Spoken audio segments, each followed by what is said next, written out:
बच्चों, welcome to my channel Verma study 2020 बुकलाना।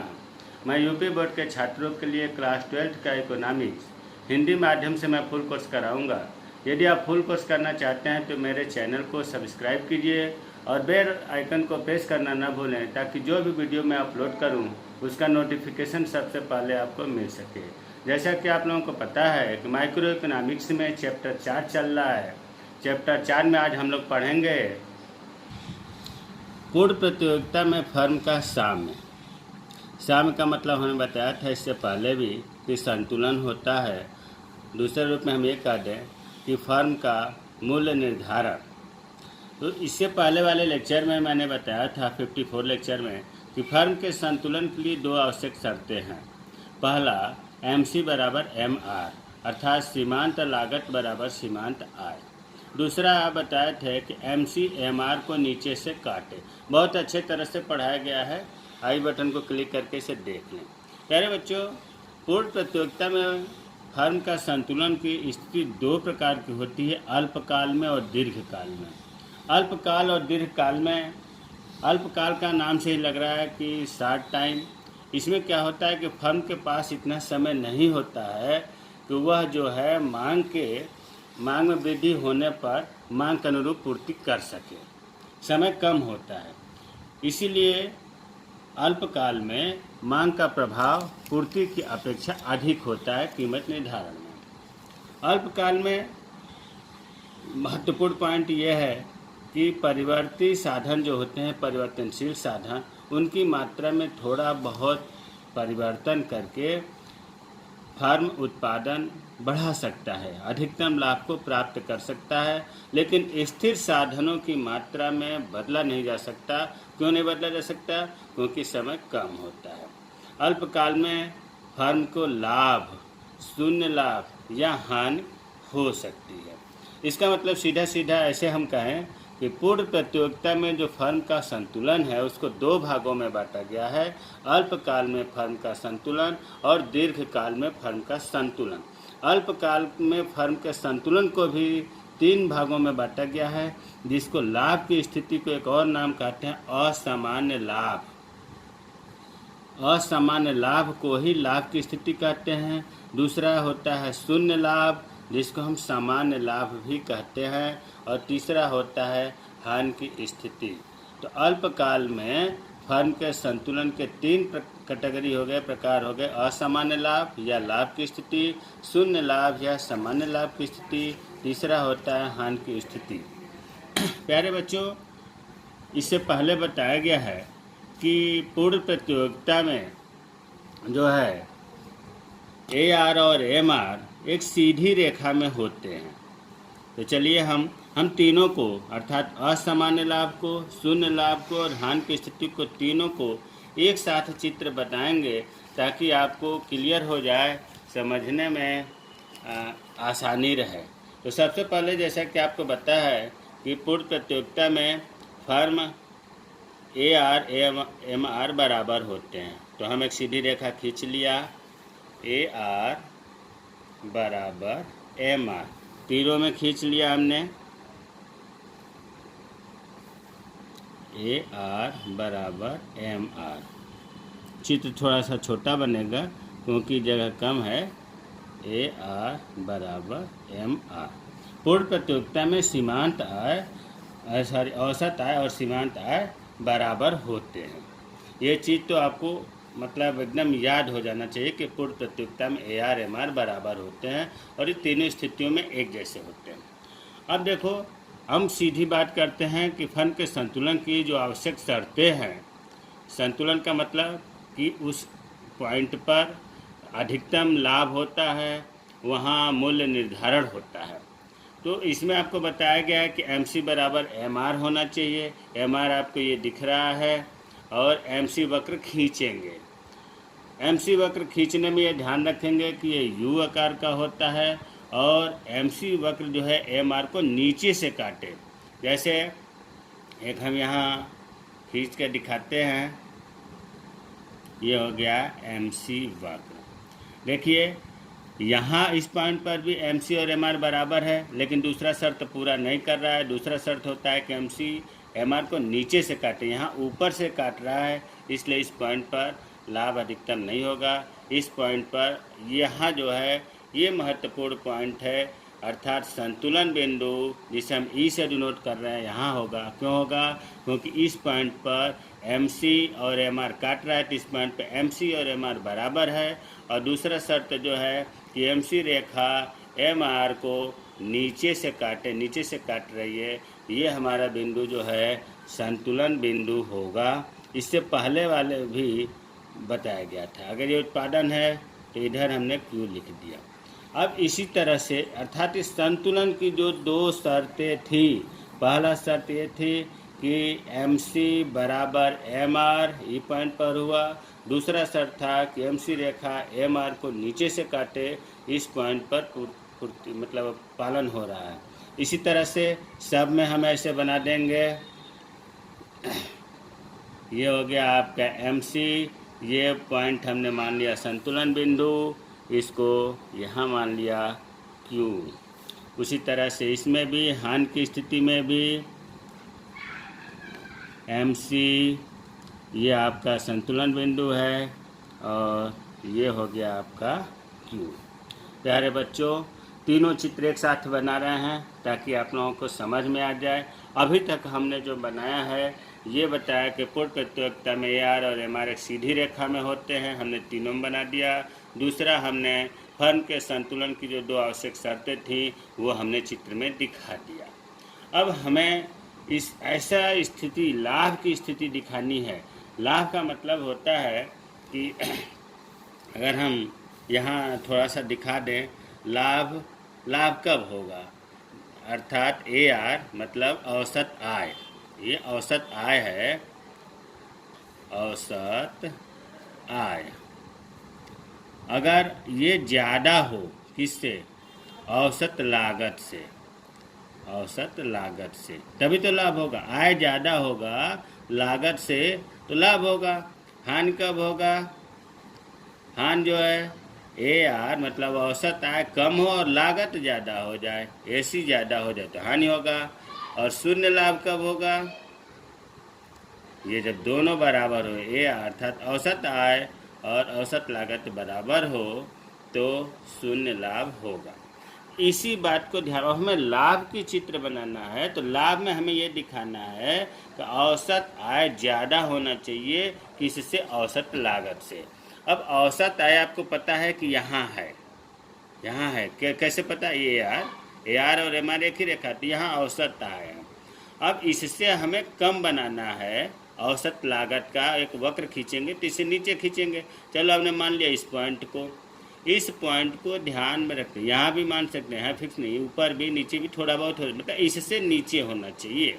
औसत आय यहाँ है तो औसत लागत कम होना चाहिए, कम नीचे होगा। अब चलिए हमें कोई वक्र एसी खींचते हैं, इस पॉइंट को ध्यान में रखते हुए। ये अगर इधर है तो ये हो गया एसी। अब अगर इसका हम मान लो नाम रखने यही है तो E1 रख दें, नाम चेंज हो गया, नाम कुछ भी रख सकते हैं, ABCD कुछ भी। अब यहाँ ये ध्यान रखो बच्चों, यहाँ से यहाँ तक मतलब E1 और Q ये औसत लागत है और E और Q औसत आय है। अब इस पॉइंट को इससे सीधे मिला देते हैं, मिला दिया। ये आपको कीमत था तो ये मान लो P, ये सब पर P लिख देते हैं, छूट गया था लिखना। अब ये दूसरा एक लाइन आ गया, चलो इसे P1 मान लिए। अब जो है ये जो पॉइंट है आपका यहाँ से यहाँ तक, यही है लाभ। तो अब ये चीज़ आपको क्लियर हो गया होगा कि लाभ E1 P, ये इतना हिस्सा लाभ हुआ। अब इसी चित्र को अगर हम व्याख्या करें, ये बिक्री है, इसी चित्र को व्याख्या करें तो देखो OX अक्ष पर उत्पादन है, OY अक्ष पर कीमत है। अब E पॉइंट पर इसका वर्णन इसके अंदर कर रहा हूँ। E पर आप देख रहे हैं कि MC बराबर MR, संतुलन तभी तो हुआ। और दूसरा कंडीशन ये था कि MC रेखा MR को इसी बिंदु पर काटती है, इसी बिंदु पर काटती है। हम कोई नई बात नहीं बता रहे हैं। जो फर्म के संतुलन की दो शर्तें थी, ई बिंदु पर पूरा हो रहा है, वही चीज़ हमने एक शर्त ये हो गया MC बराबर MR, और दूसरा MC रेखा MR को इसी बिंदु पर काटती है। ये चीज़ हमने लिख दिया। रटने से काम नहीं चलेगा, इसको समझिए। इसके बाद अब देखो O और Q ये उत्पादन क्षेत्र में है, तो ये भी कोई नई चीज़ OQ बराबर उत्पादन या उत्पादन की मात्रा। उसी तरह से P और O, देखो यहाँ ध्यान दो, P और O जितना है उतना ही E और Q भी है। तो अगर PO कहें या OP कहें, कीमत की मात्रा हुई। इसे हम ऐसे भी कह सकते हैं कि EQ या QE ये भी कीमत के बराबर है, कीमत की मात्रा है। तो हम P और O, या समझाने के लिए यहाँ भी लिख दूँ E और Q बराबर कीमत। कीमत कहिए या कीमत की मात्रा कहिए, एक ही चीज़ हो गया। अच्छा, और कुल लाभ कितना हुआ? कुल लाभ तो देखो P E, फिर इसके बाद E1 और P1, ये कुल लाभ हुआ। ऐसे भी कह सकते हैं P1 E1 EP, कुल लाभ बराबर ये हो गया। अब सामान्य लाभ ये चल रहा है, मतलब लाभ की स्थिति चल रही है। तो लाभ में एक यहाँ ये ध्यान रखना है कि औसत जो लागत है, यहाँ से औसत लागत, इसको हम कहें AC, औसत लागत, अरे QE औसत लागत, इससे ज़्यादा है औसत आय, तो औसत आय मतलब लाभ तभी होगा जब औसत आय ज़्यादा होगा। प्यारे बच्चों, यहाँ भी हम क्लियर कर देते हैं कि E1 और E1 Q क्या है? औसत लागत, औसत लागत। यहाँ से यहाँ तक औसत लागत हुआ, और E और Q क्या है? औसत आय। तो E और Q बराबर औसत आय। तो ये चीज़ व्याख्या हो गया। हमने इसको ध्यान में रख करके, चित्र बहुत आसान है। आप पहले संतुलन की स्थिति बनाइए, फिर औसत आय को ज़्यादा कर दीजिए औसत लागत से, लाभ हो जाएगा। अब आते हैं शून्य लाभ। शून्य लाभ को देखो, ये कंडीशन दिया गया है कि इसमें औसत आय और औसत लागत बराबर होता है। इसका मतलब कि यहाँ तक तो आप समझ ही गए थे, ये औसत आय है, और इसी पर से एक रेखा हमने खींच दिया AC, तो इसी पॉइंट पर औसत आय और औसत लागत बराबर हो गया।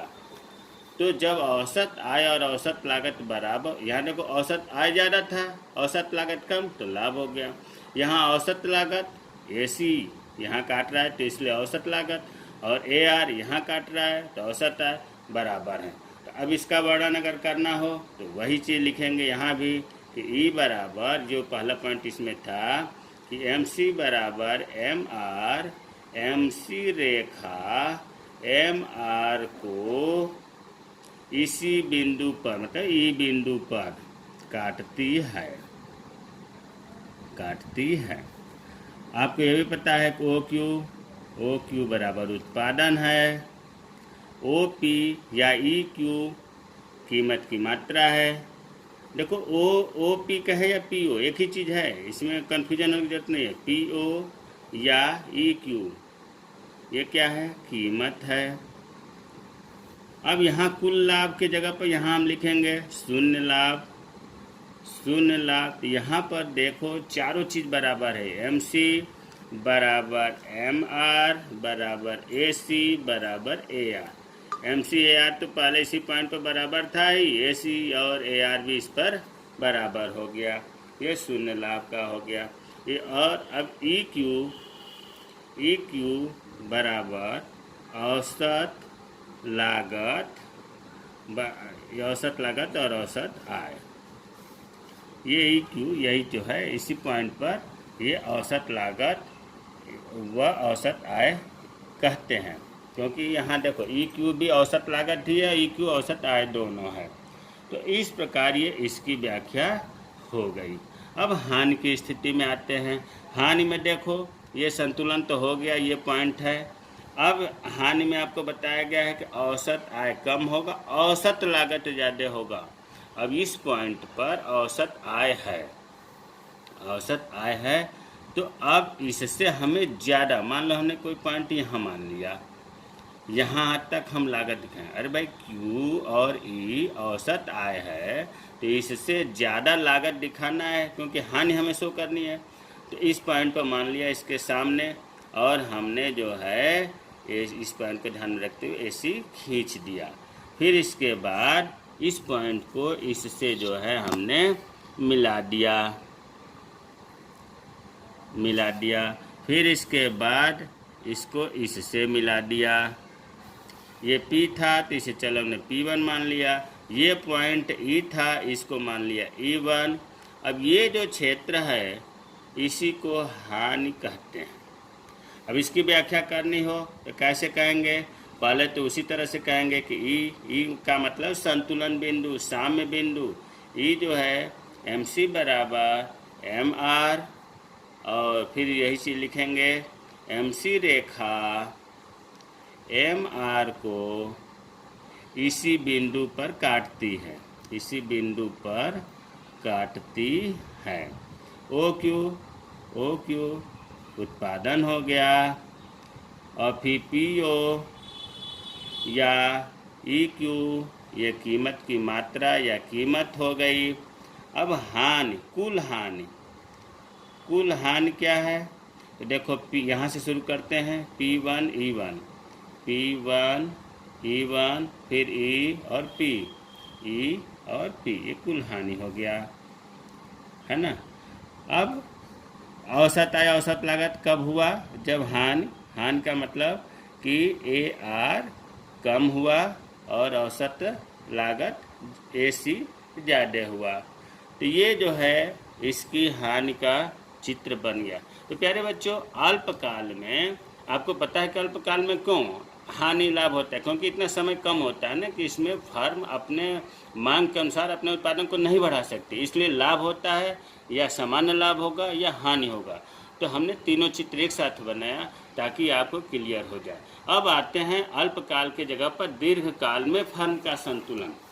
यहाँ चीज़ मैं बता दूँ, दीर्घकाल में इतना समय होता है फर्म के पास कि अगर मांग के अनुसार वो अपने उत्पादन को बढ़ा सकता है, घटा सकता है।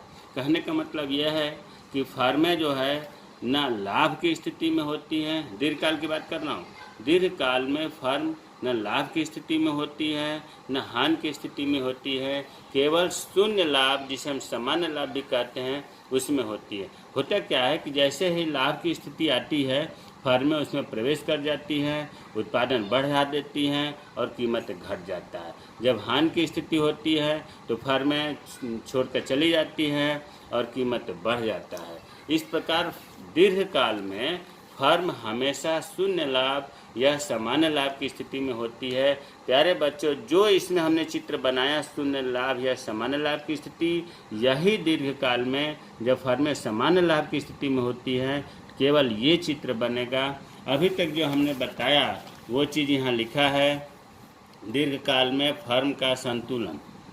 जो अभी हमने बताया वही चीज़ है कि दीर्घकाल में फर्म के पास इतना समय होता है कि वो अपने उत्पादन वस्तु की पूर्ति को घटा बढ़ाकर मांग के अनुरूप कर सकता है। यहाँ चीज़ और बता दूं कि अल्पकाल में समय कम होने के कारण परिवर्तन या परिवर्तनशील साधनों में केवल फर्में चेंज करके उत्पादन करती हैं, स्थिर साधनों में नहीं करती। जबकि दीर्घकाल में फर्में स्थिर साधनों और परिवर्तित साधनों में परिवर्तन दोनों में कर सकती हैं, क्योंकि समय कम होता है, समय ज़्यादा होता है। दीर्घकाल में फर्म न तो लाभ कमाती हैं न ही हानि उठाती हैं, केवल सामान्य लाभ प्राप्त करती हैं। इसीलिए हमेशा सामान्य लाभ का चित्र बनेगा। लाभ की स्थिति में अन्य फर्म उद्योग में प्रवेश कर जाएंगी, उत्पादन बढ़ेगा, कीमत कम हो जाएगी। हानि की स्थिति में फर्म उद्योग छोड़ जाएगी, उत्पादन कम होगा, कीमत बढ़ जाएगी। अभी हमने इसे बताया। तो अब इस बात को रटने से काम नहीं चलेगा। निष्कर्ष ये निकला कि दीर्घकाल में पूर्ण प्रतियोगिता की दशा में फर्म केवल सामान्य लाभ की प्राप्त कर सकती हैं, सामान्य लाभ अर्जित कर सकती हैं। तो इसको भी उसी तरह से चित्र बनाएंगे जैसा अभी हमने चित्र बनाया था सामान्य लाभ, उसमें अल्पकाल स्थिति में। इसमें हमने बताया था कि ये P हो गया, इसमें AR बराबर MR होता है, और इसमें हमने ये भी बताया था कि MC रेखा हमने खींचा इस पॉइंट पर ई बिंदु पर, पी मतलब संतुलन बिंदु है क्योंकि यहाँ पर MC बराबर MR और MC रेखा MR को नीचे से काटती है। फिर इसको हमने इस जैसा अभी हमने बताया अल्पकाल में वही चीज़ मैं बना रहा हूँ, जो अंतर होगा अब मैं बताऊँगा। अब देखो बच्चों, यहाँ यह हमने MC रेखा खींच दिया और सामान्य लाभ में आपको ये भी पता है कि इसी पॉइंट से AC वक्र गुजरेगा, AC गुजरेगा, है ना। चारों ई पॉइंट पर ही MC, AC, AR, MR बराबर होते हैं। अब आप कहेंगे कि दीर्घकाल और अल्पकाल में अंतर क्या है। तो प्यारे बच्चों देखो, दीर्घकाल जैसे ये हमने खींचा औसत आय और सीमांत आय, तो दीर्घकाल लॉन्ग टर्म, तो यहाँ हम LAR कहेंगे। L का मतलब होता है लॉन्ग टर्म, लॉन्ग टाइम, दीर्घकालीन औसत आय है चीज़ वही, केवल L जोड़ रहा हूँ। दीर्घकालीन सीमांत आय, दीर्घकालीन औसत लागत, दीर्घकालीन सीमांत लागत। क्लियर हो गया। और बाकी चीज़ें वही है सेम। अब इसका अगर हमें वर्णन करना हो तो फिर वर्णन करने के लिए अब वही चीज़ जैसे उसमें लिखे थे कि ई को हम संतुलन बिंदु कहते हैं, तो ई के लिए आपको बताया गया था। अब देखो आपको बताया गया है कि AR बराबर MR, यही तो बताया गया MR। अब यहाँ L लगाना ज़रूरी है क्योंकि दीर्घकालीन शो करना चाहते हैं, LR MR। आपको इससे पहले बताया गया था कि E बराबर AR MR, हाँ ठीक है, E बराबर AR MR। तो यहाँ पर ये गलत हो गया हमसे, जो संतुलन का वो मैंने बताया था कि MC बराबर MR, ये संतुलन की शर्त में पहला शर्त था। तो यहाँ हम कर देंगे LMC LMR, ठीक है। और इसी में दूसरा शर्त क्या है कि LMC, भाई L तो जोड़ देते हैं, बाकी वही भाषा लिखेंगे, MC MR को नीचे से काटे, नीचे से काटे, ठीक है। देखो वही चीज़ है, MC बराबर MR, L लगा दिया, MC MR को नीचे से काटे। OQ ये उत्पादन क्षेत्र में है, X एक्सिस पर, तो उत्पादन की मात्रा। OP या EQ या QE एक ही चीज़ है, QE बराबर कीमत की मात्रा या कीमत हो गया। अब E और Q ऐसी स्थिति है, E और Q कि यहाँ पर ध्यान दो, E और Q का मतलब हुआ कि औसत आय और औसत लागत दोनों बराबर है। तो EQ बराबर औसत लागत तथा औसत आय, ये दोनों की मात्रा एक ही चीज़ है। अब ये दीर्घकालीन हिंदी में लिखे हैं तो दीर्घ चलो जोड़ दिया, यहाँ दीर्घ जोड़ दिया, दीर्घकालीन औसत। अगर इसे अंग्रेजी में करें तो LAC बराबर LAR। EQ जो है LAC का भी काम कर रहा है और LAR का भी कर रहा है। अब ये सामान्य लाभ जिसको हम शून्य लाभ भी कहते हैं, शून्य लाभ की स्थिति पाने के लिए देखो चारों MC AC AR MR बराबर हैं, लेकिन सब में L लगेगा। LMC बराबर, एक क्रम से उतार दे रहा हूँ, LAC बराबर LAR बराबर LMR। इस प्रकार हमें उम्मीद है कि अल्पकाल में अगर सामान्य लाभ समझ में आ गया तो दीर्घकाल में फर्म का जो संतुलन सामान्य लाभ में होता है ये समझ में आ गया होगा। बच्चों अगर कोई चीज़ न समझ में आया हो तो कमेंट बॉक्स में कमेंट करेंगे, मैं रिप्लाई ज़रूर करूँगा। और इसे बहुत महत्वपूर्ण है, इसे एक बार चित्र की सहायता से लिखे हुए अच्छी चीज़ से समझ लीजिएगा। जय हिंद, जय भारत।